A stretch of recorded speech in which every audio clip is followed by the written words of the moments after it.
Assalamualaikum warahmatullahi wabarakatuh. Selamat sore sahabat remaja solihah sekalian. Bagaimana kabar Antuna pada hari ini? Alhamdulillah baik ya. Alhamdulillah kita bisa bertemu di dalam forum kajian ini, Kantin Ramadan, yang diselenggarakan oleh KSRS. Ini adalah momen pertama di bulan Ramadan kita bertemu dalam Kantin Ramadan. Insya Allah hari ini kita akan mendiskusikan atau membahas dan mengkaji berkaitan dengan Marhaban ya Ramadan. Untuk mengawali acara ini, pertama kita ucapkan puji syukur kita Alhamdulillahirabbil alamin atas segala nikmat yang Allah berikan kepada kita, terutama nikmat iman kita, nikmat Islam kita, nikmat untuk kita dimudahkan mencari ilmu Allah gitu ya, dan menerapkannya serta istiqomah di jalannya. Dan juga nikmat-nikmat Allah yang diberikan oleh Allah seperti nikmat sehat, nikmat kesempatan, dan banyak hal yang Allah telah berikan kepada kita. Seperti yang kita pahami di dalam surat Ar-Rahman, nikmat Allah mana yang engkau dustakan. Perhatikan, tidak ada ya yang tidak bermanfaat dari apa yang telah Allah ciptakan, yang Allah berikan kepada manusia, termasuk kepada diri kita. Kemudian kita juga tidak lupa mengucapkan salam, salawat dan salam kita kepada Rasulullah SAW dan juga para sahabat Rasulullah dan juga orang-orang yang mengikuti risalah beliau, risalah Islam hingga nanti akhir zaman.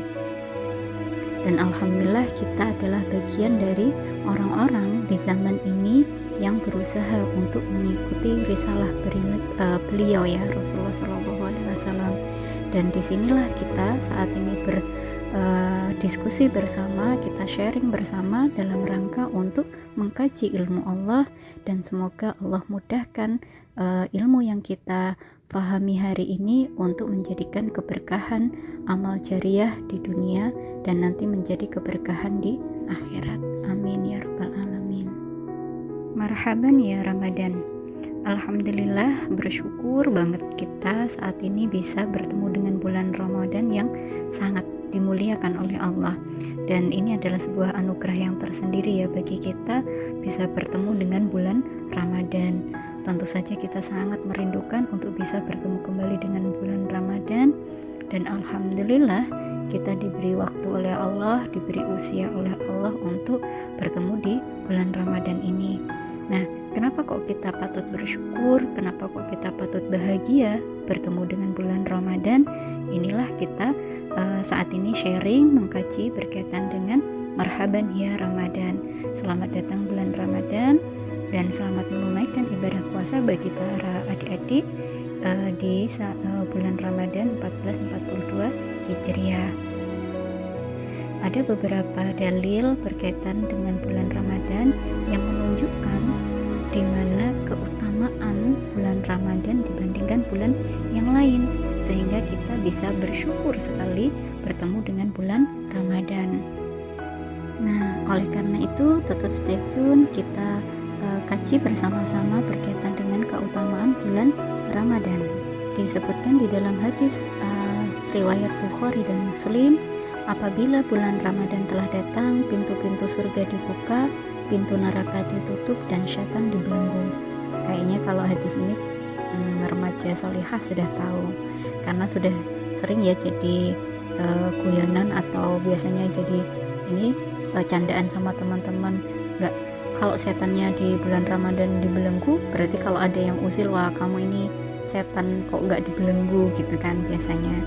Nah, insya Allah ini adalah bagian dari keutamaan bulan Ramadan, dimana kita benar-benar diarahkan untuk menjadi pribadi yang bertakwa dengan cara mengontrol hawa nafsu kita.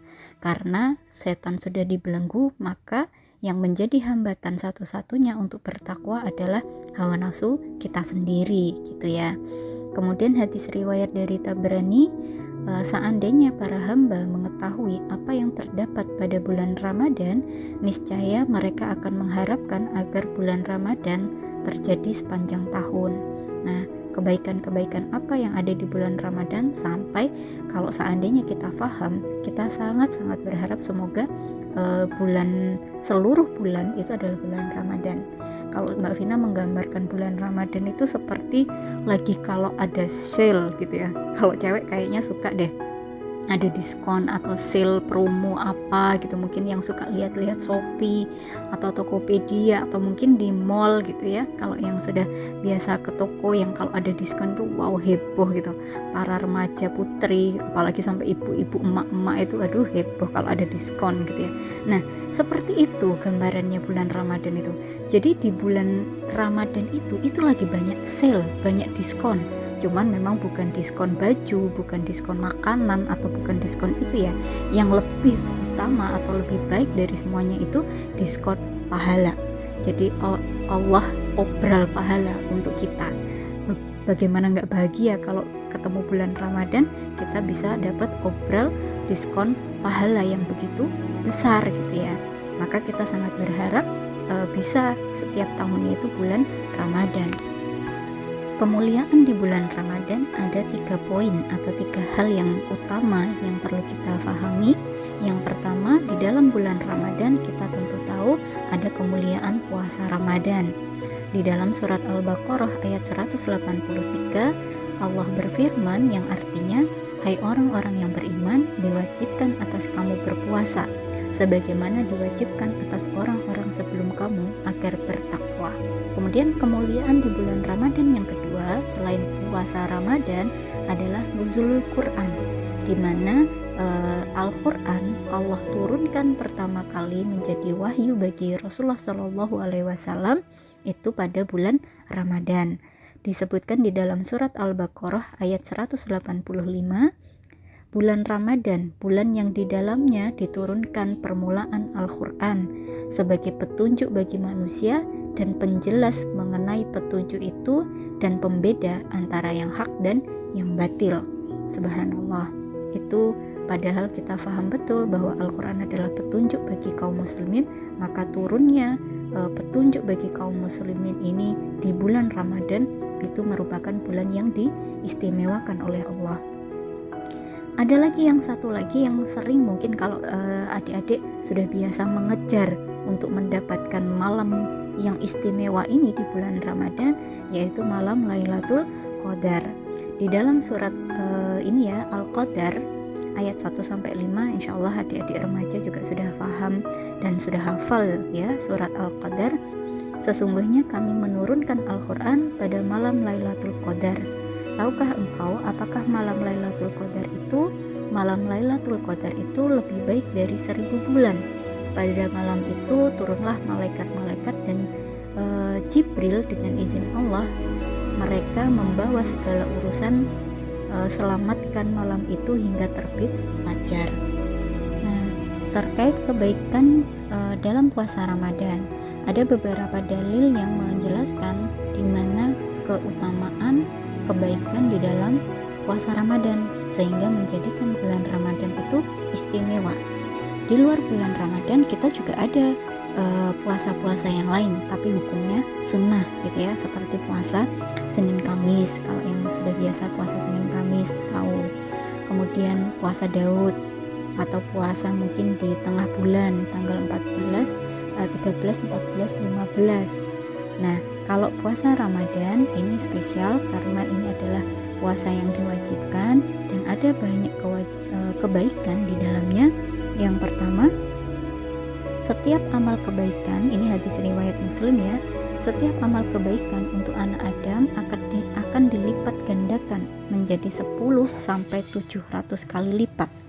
Allah Subhanahu wa taala berfirman, kecuali puasa. Yang dimaksud di sini adalah puasa Ramadan. Karena ia milikku, Allah menyampaikan demikian. Dan aku akan membalasnya. Dia, anak Adam, meninggalkan syahwat dan makannya karenaku. Nah, ini diistimewakan puasa Ramadan dan itu Allah langsung yang akan membalasnya.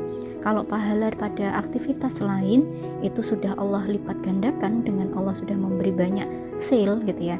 Tapi kalau puasa Ramadan sale-nya itu jauh lebih besar. Pernah dapat sale diskon mungkin barang yang sangat kita inginkan, kemudian diskonnya 90%. Wow banget kan, cuman bayar 10% ibarat gitu. Nah ini juga puasa Ramadan ini ibaratkan seperti itu, sale-nya itu gede-gedean kayak cuci gudang gitu ibaratnya. Kemudian hadis riwayat Muslim yang lain, orang yang berpuasa mempunyai dua kebaikan. Satu kebahagiaan ketika dia berbuka, karena sudah tentu kita tahu bahwa ketika berbuka itu nikmatnya luar biasa ya. Setelah kita seharian menahan haus dan lapar, kemudian kita diperbolehkan untuk berbuka, itu kan nikmat luar biasa. Maka bersyukur kita bisa diberi kemudahan oleh Allah untuk bisa menikmati makanan. Meskipun ada makanan kalau lidah kita sakit atau mungkin yang indera penciumannya terganggu ketika kena COVID, kan katanya juga indera penciuman terganggu, kan nggak enak makan. Atau kalau pas lagi punya emah gitu, makan juga nggak nyaman gitu kan. Banyak kendala yang menjadikan kita sebenarnya perlu kalau seandainya dengan kendala-kendala itu kita tidak bisa menikmati makanan, maka ketika kita bisa menikmati makanan, kemudian pada waktu berbuka kita merasa nikmat, itu sungguh kita harusnya bersyukur kepada Allah. Kemudian kebahagiaan yang lain ketika orang berpuasa itu bertemu dengan Tuhannya. Bertemu dengan Tuhannya itu artinya nanti Allah akan bertemu dengan kita di akhirat. Salah satu yang dijanjikan oleh Allah adalah kita bisa bertemu dengan Allah di akhirat nanti bagi orang-orang yang berpuasa. Dan Allah menyampaikan di dalam ini ya, hadis riwayat Muslim ini, sungguh bau orang yang berpuasa itu lebih harum di sisi Allah daripada bau kasturi. Nah, padahal kalau faktanya ya sebenarnya kan kalau kita mencium bau orang yang bau mulut orang yang berpuasa itu kan nggak enak banget. Tapi Allah menyampaikan itu baunya lebih harum dari kasturi. Subhanallah, Allah memberikan pujian yang luar biasa bagi orang yang berpuasa. Kebaikan dalam puasa Ramadan yang lainnya juga ada dari hadis riwayat At-Tirmidzi. Ada 3 orang doanya yang tidak akan ditolak oleh Allah, yaitu orang yang shaum atau berpuasa hingga ia berbuka, imam yang adil, dan doa orang yang dizolimi. Allah mengangkat doanya hingga ada di atas awan dan akan dibukakan baginya pintu-pintu langit, dan Allah akan berfirman, sungguh aku akan menolongmu kapan saja. Di sini berarti orang yang berpuasa termasuk dari salah satu kaum yang doanya itu tidak tertolak. Artinya subhanallah, kita langsung bypass gitu ya, doa kita langsung tembus gitu, diterima oleh Allah. Dan itu insya Allah akan mustajab gitu doa orang-orang yang berpuasa. Nah, mumpung kita saat ini masih berpuasa kan, mintalah doa kepada Allah sebanyak-banyaknya untuk kebaikan, bukan hanya untuk diri kita saja, tetapi juga untuk keluarga, bapak ibu gitu ya, dan juga seluruh kaum muslimin. Karena bagaimanapun saudara muslim kita dimanapun mereka berada, di belahan dunia manapun, mereka adalah saudara kita. Dan Allah mengingatkan kepada kita untuk saling memberikan kebaikan, termasuk juga di dalamnya adalah kebaikan doa kepada saudara-saudara muslim kita di seluruh dunia. Kemudian kebaikan lain yang disampaikan di dalam hadis riwayat Tirmidzi, disampaikan barang siapa memberi makanan untuk berbuka kepada orang yang berpuasa, maka baginya pahala seperti orang yang berpuasa, tanpa mengurangi pahala orang yang berpuasa itu sedikit pun. Jadi kalau kita mungkin ada ya orang-orang yang berkecukupan atau yang diberi rezeki oleh Allah lebih, mereka melakukan sedekah buka puasa takjil gitu ya, ketika buka puasa untuk orang-orang yang mungkin kekurangan dan sebagainya. Dan itu subhanallah, ketika orang-orang yang berpuasa kemudian mendapatkan takjil dari orang yang memberi itu, maka orang yang memberi itu mendapatkan pahala yang sama gitu ya, kebaikannya dengan orang yang berpuasa itu. Jadi bisa double gitu. Alhamdulillah Kalau kita memberi kebaikan dengan memberi makanan untuk berbuka pada orang yang berpuasa, maka kita pun juga bisa mendapatkan pahala berpuasa. Jadi itu merupakan amal jariah gitu ya, atau estafet ya, kayak bonus yang dimana orang itu tidak dikurangi bonus pahalanya, tapi orang yang memberi itu tadi diberi bonus pahala oleh Allah. Jadi Allah benar-benar sel pahala gitu ya. Nah, bagaimana mengisi Ramadan dengan aktivitas kebaikan? Kalau dikaitkan dengan hadis, ada dua yang diingatkan dalam mengisi Ramadan. Sebenarnya masih banyak ya kalau masalah teknisnya bagaimana kita mengisi Ramadan dengan kebaikan, tapi dua poin ini yang menjadi utama. Yang pertama yang diriwayatkan oleh hadis riwayat Bukhari Muslim, disampaikan saum itu adalah perisai. Oleh karena itu, bila salah seorang di antara kamu sedang saum, maka janganlah berkata kotor dan janganlah ribut-ribut. Apabila ada seseorang mencaci maki atau mengajak berkelahi, maka hendaklah ia berkata, sesungguhnya aku sedang saum. Artinya di dalam puasa Ramadan kita diupayakan untuk mengendalikan hawa nafsu kita, mengendalikan emosi kita, agar kita bisa fokus gitu ya. Karena dengan ucapan-ucapan yang tidak baik itu akan menimbulkan dosa, dan Allah tidak menyukai itu, apalagi sampai ribut-ribut atau ngajak berkelahi. Waduh, kalau di luar puasa Ramadan apakah berarti boleh Mbak? Ya enggak boleh juga, karena kan kita setelah puasa Ramadan diharapkan kita bertakwa, maka ya dalam menjaga lisan kita, menjaga perilaku kita agar sesuai dengan syariat Islam, agar Allah ridha terhadap apa yang kita lakukan. Tentu saja di luar bulan puasa pun kita juga harus menjaga hawa nafsu kita.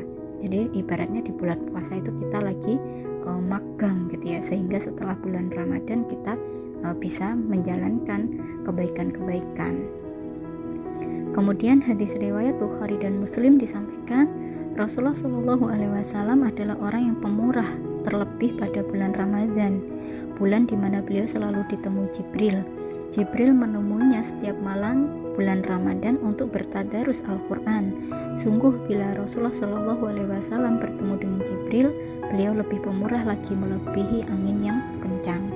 Di sini dimaksudkan pada bulan Ramadan aktivitas kebaikan yang penting untuk dilakukan adalah tadarus Al-Quran. Maksudnya tadarus Al-Quran ini bukan hanya dibaca, mungkin betul salah satunya yang pertama mentadarus, kalau dalam bahasa Arab itu namanya tadarus. Tapi kalau definisi dari tadarus itu bukan hanya dibaca sebenarnya, tapi dikaji dan nanti diamalkan. Jadi ketika bulan Ramadan memang banyak kita khataman Al-Quran, satu bulan kalau bisa khatam minimal 1 kali gitu ya, atau kadang ada yang mentarget lebih dari 1 kali, bagus itu. Dan selebihnya selain dibaca tapi juga harus difahami. Tadarus itu memahami isinya, karena namanya petunjuk. Kalau petunjuk hanya dibaca doang, bisa nggak kita nyampe kepada tempat yang ditunjuk itu tadi? Nggak bisa. Misalkan kita mau ke rumahnya siapa, dikasih petunjuk, kamu nanti kalau sampai jalan ini di depannya ada pertigaan, belok kanan. Setelah belok kanan nanti ada lampu tiang listrik, nanti dari situ kamu belok kiri, misalkan gitu. Kalau hanya kita baca pesannya, nyampe nggak kita ke rumahnya? Enggak. Setelah kita baca berarti kita lakukan, kita pahami dulu, ini yang dimaksud jalan ini yang mana? Oh ini, oh iya betul ini jalan ini. Kemudian setelah itu ada pertigaan belok kanan, oh ini ya pertigaannya, difahami dulu. Setelah paham, oh iya betul yang ini, dilakukan.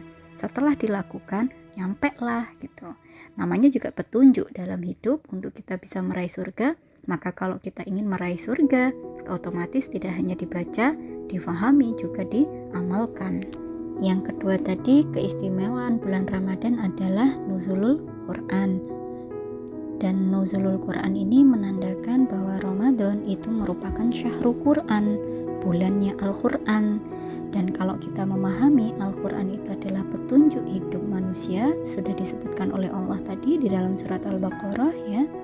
Berarti bulan Ramadan ini syahrul Ramadan alladzi unsila fihil Qur'anu hudan linnasi wa bayyanatin minal huda wal furqan.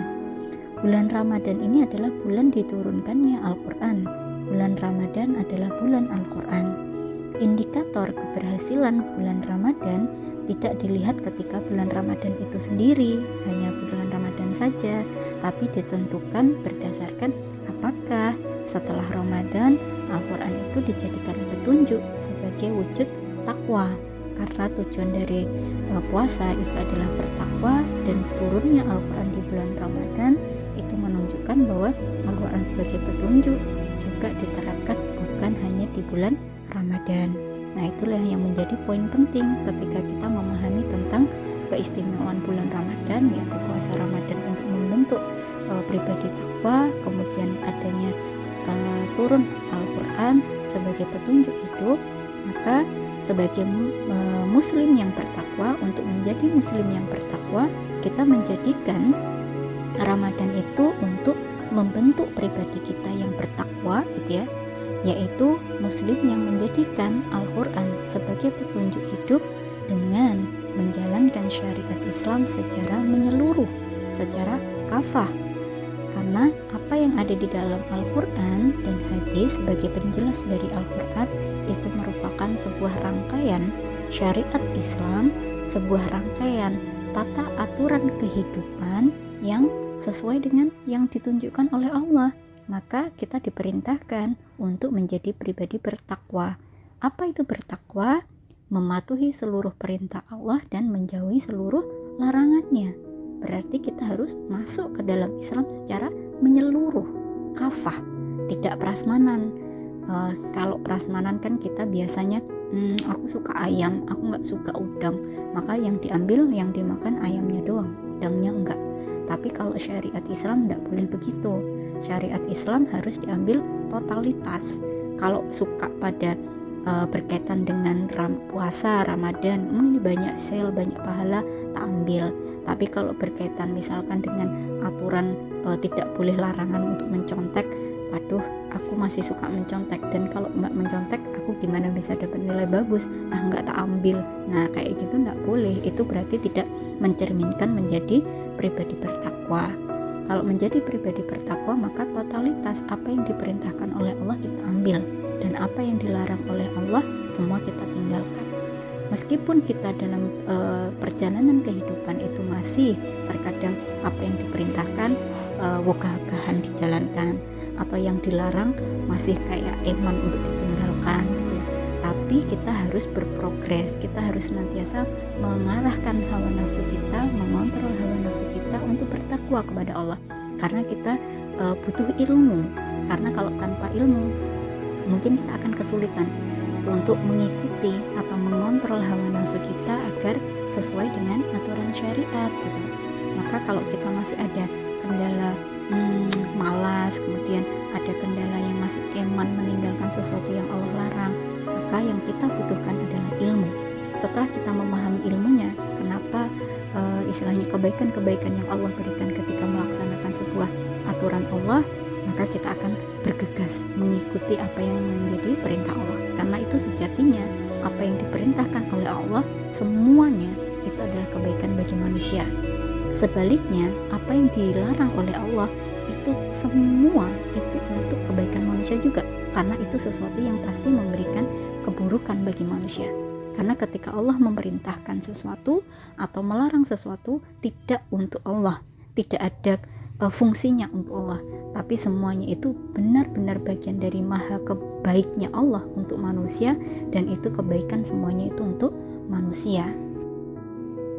Nah, untuk menjadi generasi milenial muslim yang bertakwa, karena para remaja solehah ini tentu saja adalah generasi milenial, karena memang kita ditakdirkan untuk bukan kita ya, kayaknya Mbak Vina bukan generasi milenial deh. Kalau adik-adik kayaknya masih generasi milenial ya, terutama yang lahir pada sekitar 20 tahunan ini, gitu ya, sebelum 20 tahunan ini itu masih merupakan generasi milenial. Dengan kondisi perkembangan zaman sekarang, berarti kan kita teman-teman adik-adik remaja diciptakan oleh Allah, dilahirkan di masa saat ini, bagaimana menjadi generasi milenial yang bertakwa dengan godaan kondisi saat ini yang luar biasa. Bagaimana tidak, lewat media-media, kemudian juga film, lagu, dari manapun, dari pergaulan yang ada, coba deh kita amati, lebih mengarahkan untuk memudahkan kita bertakwa ataukah malah menjauhkan atau menyulitkan kita untuk bertakwa. Coba kita amati ya, dari pergaulan di sekolah, kemudian pergaulan teman sepermainan, pergaulan mungkin media-media yang biasa kita tonton, TV, sosmed, Instagram, mungkin apa yang disuka dilihat, YouTube kah atau apapun yang lainnya, atau juga lingkungan di keluarga. Coba kita telusuri, kalau seandainya di keluarga itu mendukung untuk bertakwa, biasanya kalau orang tua pasti memberikan arahan untuk menjadikan anaknya menjadi remaja yang solihah. Tapi bagaimana lingkungan di luar? Maka kita pun hati-hati, kita harus bisa membentuk lingkungan yang juga mendukung untuk bertakwa. Maka yang kita lakukan dalam menjaga diri agar menjadi milenial yang bertakwa, pertama harus giat mengkaji ilmu Islam agar bisa menguatkan akidah dan sakofah. Jadi ketika kekuatan keyakinan kita, kenapa sih harus beriman kepada Allah, kenapa sih harus taat kepada syariat, kenapa sih harus totalitas untuk mengikuti syariat, seperti itu kita kalau yakin betul akan iman kepada Allah, kemudian rukun iman ya kepada Allah, kepada malaikat, kepada kitab, kemudian kepada Rasul, kepada akhir zaman atau kiamat dan qada qadar, itu insya Allah kita akan mempunyai kekuatan akidah untuk bisa lebih kuat mengendalikan diri atau mengendalikan hawa nafsu. Kemudian dengan ilmu sakofah, maka kita akan mempunyai pemahaman Islam yang lebih luas sehingga mampu atau lebih mudah untuk mengontrol hawa nafsu kita agar senantiasa istiqomah berada di jalan kebenaran Allah. Nah, selain itu, selain mengkaji ilmu, termasuk di dalam KSRS ini ya. Kemudian tips yang ketiga adalah istiqomah memegang Islam. Kalau sudah mengkaji ilmunya, kemudian kita menjadikan lingkungan kita itu kondisinya mendukung untuk taat, untuk bertakwa kepada Allah. Apakah lingkungan itu keluarga, teman, bacaan-bacaan, tontonan-tontonan, semuanya diarahkan untuk mendukung agar bertakwa kepada Allah, maka setelah itu istiqomah. Istiqomah itu sabar, tetap dalam kebenaran. Meskipun dalam perjalanannya ada aja ujiannya, entah ujiannya itu dari luar atau yang paling berat sebenarnya ujiannya itu dari dalam diri kita sendiri, yaitu hawa nafsu. Plus ditambah kalau di luar bulan Ramadan, godaan setan, bisikan setan gitu. Pernah nggak kita merasa dengar dibisikin setan? Enggak ya, itu kan maksudnya adalah memang setan mau memberi inisiasi, biasanya memberikan pemikiran-pemikiran yang buruk di dalam kolbu kita, sehingga kita kayak seolah terdorong gitu untuk melakukan sesuatu yang dilarang oleh Allah atau yang tidak diperbolehkan dalam Islam.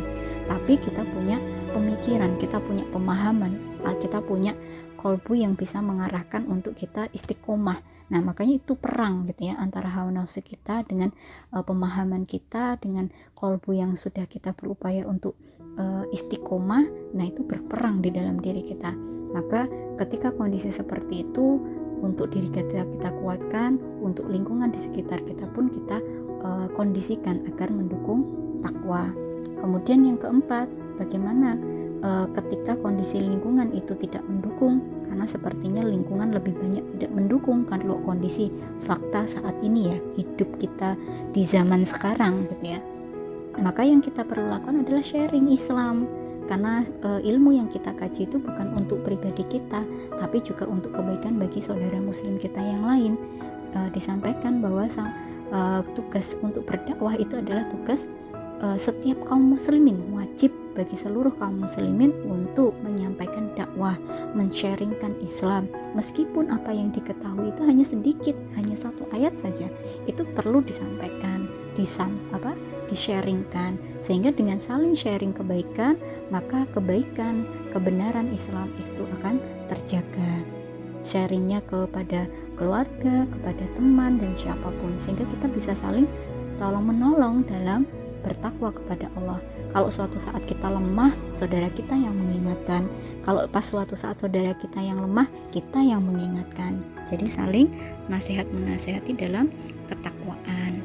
Nah, itulah materi yang kita diskusikan atau sharing pada sore hari ini. Jazakallah khair.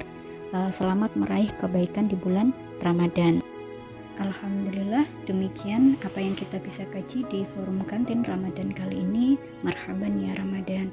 Semoga kita diberi kemudahan oleh Allah dan keistiqomahan untuk mengkaji ilmunya Allah, senantiasa memahami dan mengamalkannya.